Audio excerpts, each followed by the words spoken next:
The Great Hall at Hogwarts is the absolute heart of the castle. It's a grand hall for feasts, ceremonies, and the occasional magical duel. Its enchanted ceiling mirrors the sky outside, and thousands of candles float dreamily above the floor. House tables, where generations of young witches and wizards have kicked off their magical careers. But drifting right alongside those candles are the silent, shimmering witnesses to 1,000 years of history. We see them glide through the walls every year, but do we really know their stories? What dark tragedies and bitter betrayals led to Nearly Headless Nick's cringy nickname or the Grey Lady's endless sorrow? These aren't just spooky decorations. They're the spectral soul of the castle's history.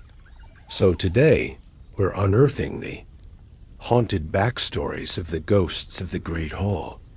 And hey, before we get into the ghostly gossip, if you're a fan of digging into the deepest lore of the wizarding world, make sure you subscribe and ring that bell. You won't want to miss where our investigations take us next. All right, let's start with the most sociable and certainly the most traumatic of the house ghosts, Gryffindor's own Sir Nicholas de Mimsy-Porpington. Of course, students just call him Nearly Headless Nick, a title that, while technically true, is a major sore spot for him. Back in his day, Sir Nicholas was a wizard in King Henry VII's royal court. He was a bit of a posh fellow, and, as it turns out, not nearly as good at magic as he thought. This overconfidence led directly to his his end. In 1492, he tried to magically straighten the teeth of a lady-in-waiting. Instead, the spell backfired, and she sprouted a tusk. The punishment was swift: execution. The problem? The executioner showed up with a blunt axe. After 45 miserable hacks, his head was still hanging on by a half-inch of skin. That botched job defined his entire afterlife. He once told Harry he chose to become a ghost because he was afraid of what came next. Now, his greatest ambition is to join the Headless Hunt, a club for ghosts who are fully decapitated. But every year, they turn him down. It's a tough break, but he remains a cheerful, if theatrical, presence around Gryffindor Tower, always ready to help a student out or reenact his own grisly death for a laugh at the start of term feast. Now, let's float over to the Hufflepuff table, home to the cheerful, welcoming spirit of the Fat Friar. This guy is the walking, or floating embodiment of Hufflepuff values: kindness, fairness, and a deep belief in second chances. Life, the Fat Friar was a monk who used his magic for good, curing peasants of the pox with a poke of his wand and feeding the poor. He was even known to pull the odd rabbit out of the communion cup. Unfortunately, his senior churchman got a little suspicious of his miracles and had him executed for heresy. A truly rotten end for such a good-natured soul. Despite that ultimate betrayal, he chose to return as one of Hogwarts' most forgiving ghosts. The Fat Friar is always the first to welcome new students, and famously argued that even Peeves, the poltergeist, should be allowed at the feasts, because he believes everyone deserves another shot. His warm, beaming presence is a constant reminder that even when things get dark, you can still choose to be kind. A lesson that has guided Hufflepuffs for centuries. And now for a complete change of pace. Over at the Ravenclaw table, you'll find a silent, sorrowful figure who tends to keep to herself, the Grey Lady. Her tragic story isn't just any ghost story. It's tied directly to the founders of Hogwarts.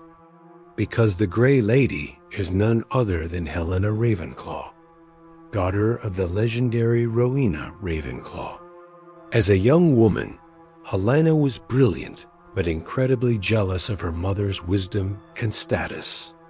Convinced it was her ticket to greatness, she stole her mother's most treasured possession, a diadem that was said to grant the wearer enhanced wisdom. With the diadem in hand, she ran away and hid in a remote forest in Albania, leaving her mother completely heartbroken. Years passed. As Rowena Ravenclaw lay on her deathbed, her last wish was to see her daughter one final time. She sent a man who had loved Helena for years to go and find her, knowing he wouldn't give up. He did find her in that forest, but when she refused to come home, his desperate love curdled into a violent rage, and his actions would forever bind their spirits together in the halls of Hogwarts. That man, the one sent to bring Helena back, is the terrifying ghost of Slytherin House, the Bloody Baron. In life, he was a nobleman with a fiery temper and a fierce, unrequited love for Helena. When he finally tracked her down in that Albanian forest and she rejected him one last time, he was overcome by rage and stabbed her. Instantly horrified by what he'd done, the Baron was seized by a fit of remorse, so powerful that he used the very same weapon to take his own life. They were doomed to haunt Hogwarts together, forever linked by that single bloody moment. Helena became the quiet Grey Lady, and the Baron became Slytherin's ghost, eternally covered in silvery bloodstains. Helena's blood. He carries heavy chains as a symbol of his penance. His ghastly appearance and rattling chains make him the Owl. One ghost nobody wants to cross, and he's the only one in the entire castle who can keep Peeves the Poltergeist in line. The stories of these ghosts are completely woven into the identities of the 4 Hogwarts houses. From Nick's prideful mistake to the Baron's violent regret, their pasts are a roadmap of human and magical tragedy. Which ghost story hits you the hardest? Let us know in the comments below. And if you're enjoying this deep dive into Hogwarts history, give this video a like and subscribe for more. But the ghosts aren't just house mascots. They're a living, breathing well, part of the Hogwarts experience. Their presence is what turns the Great Hall from a simple cafeteria into a place where the past and present eat side by side. They're part of the show, too. At the Halloween feast, when the hall is filled with floating pumpkins, the ghosts add to the spooky vibe by swooping through the tables and performing some seriously impressive formation gliding. Nick even throws his own Death Day parties in the dungeons to celebrate the anniversary of his passing, giving students a weirdly charming look into the social lives of the dead. The ghosts are also tangled up in school politics. They actually hold councils to debate things, like whether Peeves should be kicked out of the start-of-term feast.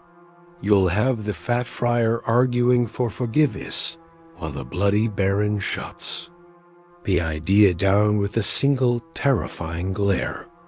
They have seen it all, from the Founders' era right up to Harry Potter's.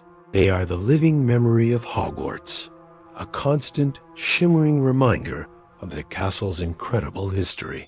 Nearly Headless Nick, the Fat Friar, the Grey Lady, and the Bloody Baron aren't just window dressing. They're fully fleshed out characters with epic tales of love, betrayal, ambition, and regret. They are the living embodiment of their houses, virtues, and their darkest secrets. Their endless haunting of the Great Hall is a powerful symbol of how, at Hogwarts, the past is never really gone. It just floats among the living, sharing in their feasts and watching over them as a new chapter of history is written. But what about the other, lesser-known ghosts roaming the castle? That might just be a story for another time.